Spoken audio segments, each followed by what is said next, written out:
Today we're going to do a cold start of a KA-50. This is at the request of my friend Randall, who was mortified by my description of the aircraft startup sequence on paper. It is arduous. These are our two batteries here that we need to get everything started. Before we do that, take note that this aircraft also can be started with external electric power, AC or DC. This is your DC switch, this is your AC switch. And to communicate with ground crew, I need to leave the door open to yell at them, to tell them to connect ground power. Today, luckily, my batteries are both in good condition, because it's a simulator and I can always have everything in good condition, and I'll use them. Before we do that, I'm going to close the door. It's going to get noisy. We're going to turn on batteries 1 and 2. We're going to turn on our intercom system. This is my internal audio. I'm going to test my warning system. Ekran is ready. That works. I'm going to go ahead and boot up my 486DX2 navigation computer. I'm going to set my PVI 800 GPS receiver to operate and on position. I'm going to arm my fire extinguisher. I'm going to turn on fuel pumps forward and aft. I'm going to open up the fuel flow valve to the APU. Let that warm up for just a second. We're going to power on the fuel quantity indicator. We're going to test that it works. It does. We're going to turn on power to the standby attitude indicator. And we're going to uncage and zero it. We're going to test all warning lamps.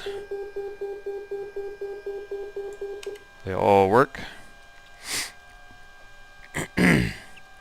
All electronics check out, gauges check out, warning system checks out, computer is booting, pumps are armed, APU is armed. We're going to start the APU. First we're going to take the rotor brake off. That's basically a parking brake for the rotors. We're going to start the APU. I'm going to check over here and watch it come up to speed.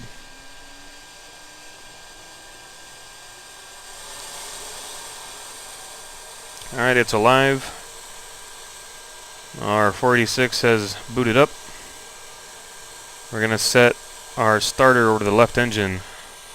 We're going to open up fuel to left engine. Turn on the left engine's exhaust gas governor. In preparation for starting, we're going to arm the inertial navigation unit. Heater for the inertial navigation unit. Hydraulic systems are armed. Switches are closed. Fire systems arm. We're going to clear that idiot warning light because it feels that it seems to think that there's no oil in the main gearbox, which normally would be a problem, but it's apparently normal for startup. Anyway, we're going to start up number 1 on the left. We're going to open its other fuel cutoff valve lever for whatever reason. There's one here. There's a switch here. We're going to observe engine RPM for the left engine.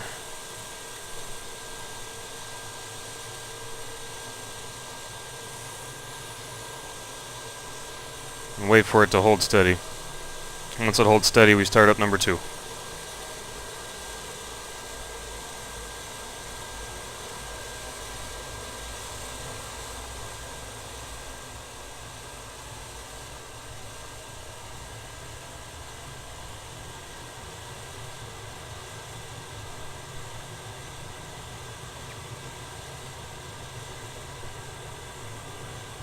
Left engine holding steady at 7,000 RPM. I'm going to open up fuel feed valve. This should be called fuel feed valve, but the Russians call it a shutoff valve for the right engine. And open up fuel cutoff valve. I'm sorry, governor, exhaust gas governor for the right engine. Flip this over to right. Start the right. Open up its cutoff lever. Observe right engine RPM.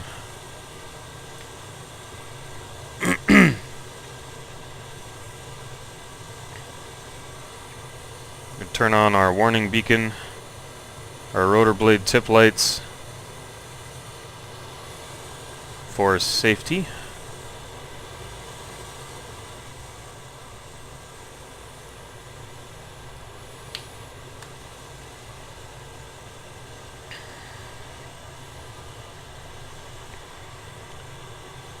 Both engines holding steady at 7,000 RPM. Exhaust gas temperature holding steady. We'll do a bleed air test on both. Left and right looks good. Both engines are running and running stable. We'll turn on our AC generators for both, which means we can shut off the APU. APU's off. Disable fuel flow for the APU. AC generator is on. We can now turn on our accessories: VHF 1 and 2, data link, VHF talk, and satellite data link. Arming the ejection seat. Arming weapons. Arm IFF. Power navigation systems. Notice altimeter is not ready.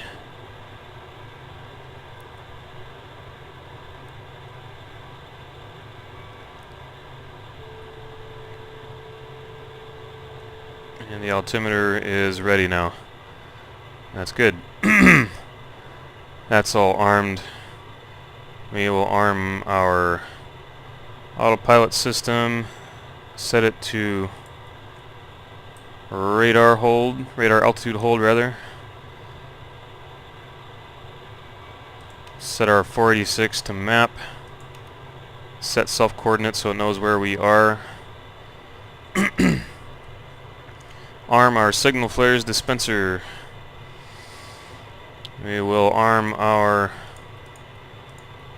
countermeasure system and warning system. Let that boot up. That takes a second. Got to test each ejection seat circuit, all 6 rotors. 1, 2, 3, 4, 5, 6, and good. We'll wait for this to power up. Set that to center. Check our external temperature. It's below freezing outside, so we should turn on... let's see. Should turn on anti-ice protection and turn on rotor anti-ice.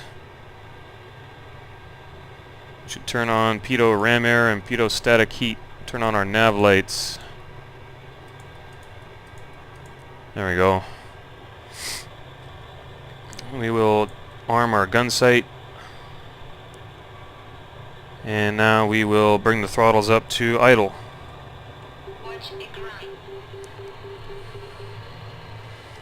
This is the gun camera. It's now powered. A number of my accessories are now powered. Rotor anti-ice. And engine intake is in anti-ice position. Test code is 990 for the countermeasure system, so that works. Turn test mode off. Close the covers. When this light goes green, I can test my radar and laser warning system. It's green.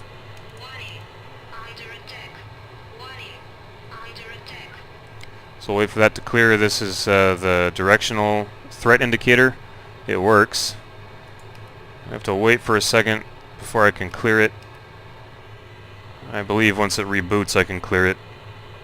Once I have a green light.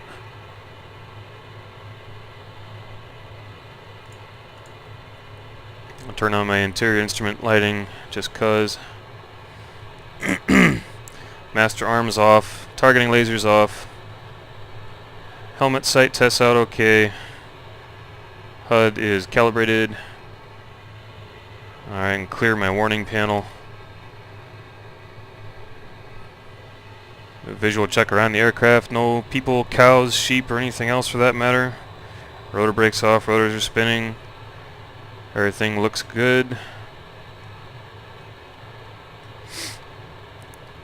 Navigation is all set. I'm gonna this says these are autopilot features. Oh, this right here. This is a magnetic deviation correction device. 5 Gauss correction for this area of the world to correct against the Earth's magnetic field. Don't ask. That's what it says in the manual. I'm gonna turn on my autopilot features: pitch, bank, heading. I will leave for later. Altitude I don't need right now. I'm taking off. I will disable the parking brake. It's on the front of the stick.